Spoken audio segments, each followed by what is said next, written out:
It's Time Rewind for November 6th. The following program is brought to you in living color on NBC. NBC presents its first all-color TV lineup on this day in 1966. 1 year later, the first TV talk show to feature audience participation debuts. The Phil Donahue Show starts as a local broadcast in Dayton, Ohio, and goes national in 1970. The Monkees hit the big screen on this day in 1968. Columbia Pictures presents The Monkees. Mickey, Davy, Mike, Peter in Head. In 1971, Cher is queen of Top 40 radio.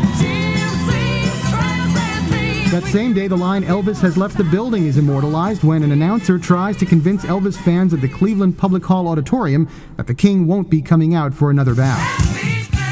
Born on this day, director Mike Nichols, actresses Sally Field and Emma Stone, and journalist-author Maria Shriver. That's Time Rewind. I'm David Mendel.